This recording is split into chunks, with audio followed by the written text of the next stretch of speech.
Hey everyone, welcome back to Nintendo Treehouse Live. Before we dive in, we'd like to play a short video.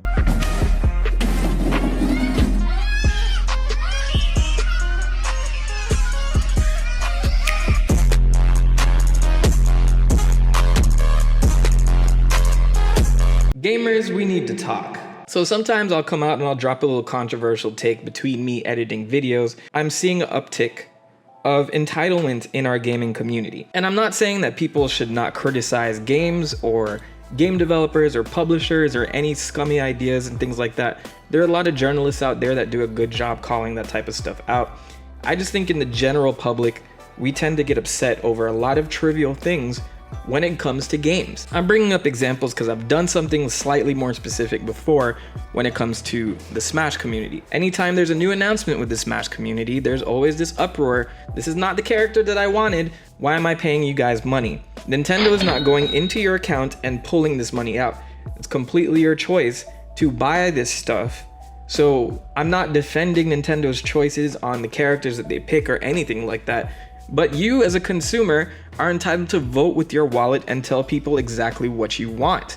And of course, when I say you, I'm not referring to you specifically watching this video, but mainly to the ones that are on Twitter all day complaining about every announcement made by every gaming company out there. It could be the vocal minority. I'm not saying it's a majority of all gamers. I'm more of a type of gamer who will be interested in a game, I'll purchase it, and as long as it's not complete trash, I'll do my research. Gameplay looks good. I may not finish every single game that I start. I'm okay. I'm content with the product. Could things be better? Yes. Is Last of Us a perfect game, for example? Not in my opinion, but I don't really feel like there needs to be an outrage where I'm going to any creator's Twitter account and making them feel like shit for putting out a production like that. That's like a very large scale production that takes a lot of work. As we can see at Naughty Dog's studio, like they put a lot of work into a lot of detail for these games. I'm not saying that these developers are immune to criticism, but we're in a place now where we'll see tweets putting threats on voice actors, threats on directors, people deciding that a game is trash before they even play it, people putting threats on Sakurai's Twitter or harassing him after he's just describing a game that he likes to play so much. Oh, is this going to be the next character? Should this be the next character?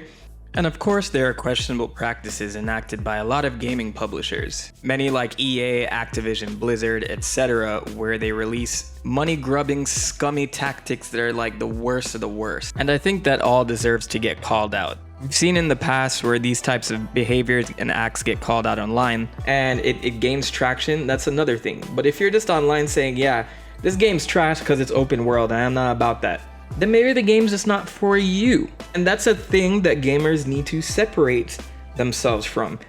There's products at the supermarket I guarantee that you don't buy because they're not for you.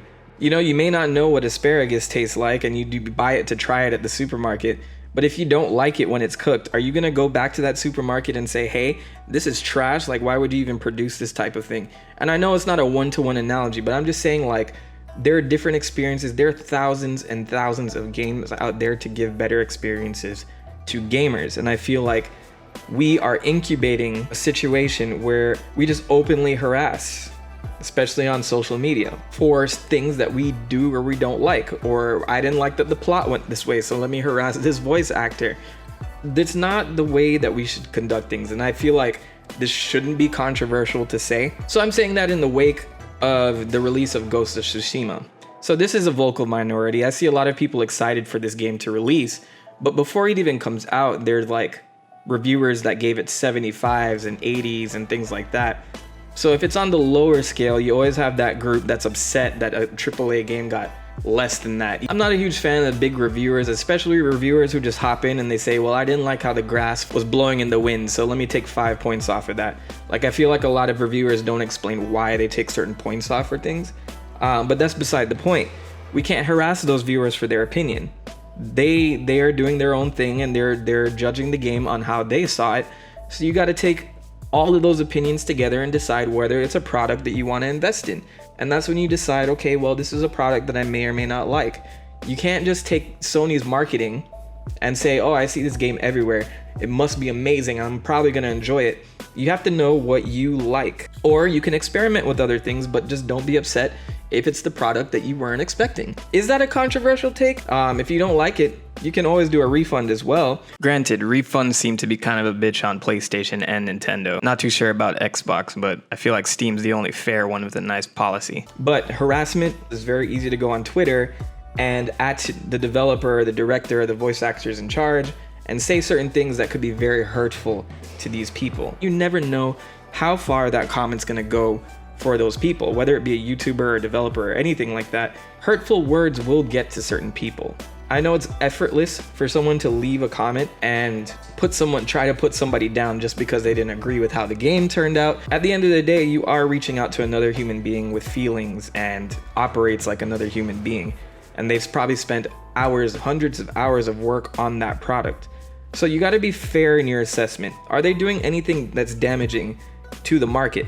When EA first announced Star Wars Battlefront 2 and they announced that microtransactions are gonna be there with loot boxes, etc., and the gaming community pushed back on that. That was an overwhelming movement because I think gamers were tired of having things hidden behind loot boxes all the time. Like, you want access to content and you're paying extra money to get content that you feel that you were promised at one point in time.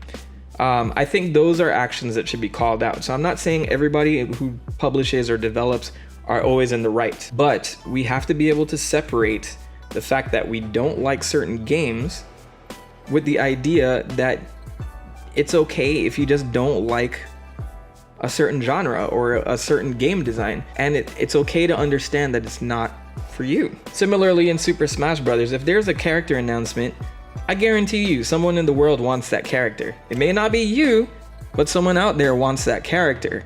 It's okay not to be happy with the choice of character, but you gotta understand Nintendo's not going to take away the character because you're upset. They made their decision already. Just don't purchase the character.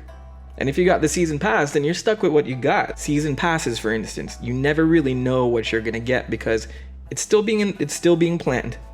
So I guess my advice to you guys is, if you often find yourself in a situation where you're paying money for things that you have not received yet, but just in promise, it's not always gonna reach your expectations. But when it comes to actually liking a game that's well made, it's well designed, and it's okay not to like a game, but it's also not okay to go online and harass people who worked on this game and feel strongly about their game. Anyway, I had to get that one off my chest. I feel like this pandemic is kind of driving people a little crazy. I think we're getting that cabin fever a little bit.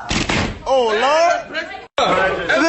This fucking I Am Legend! That bitch because I see the harassment, but Twitter is a cesspool overall. My next ranting video is covering that, so anyway, I got a video coming up soon. I'm working on a couple at the same time. If you're new to the channel, feel free to check my description for my social media outlets. I think the most active ones I have are Discord and Twitter, so feel free to follow me on those platforms if you want to engage with the Mentok a little bit more. Thank you guys for your viewership. As always, it's rough out there, so be safe. The Prophet has spoken.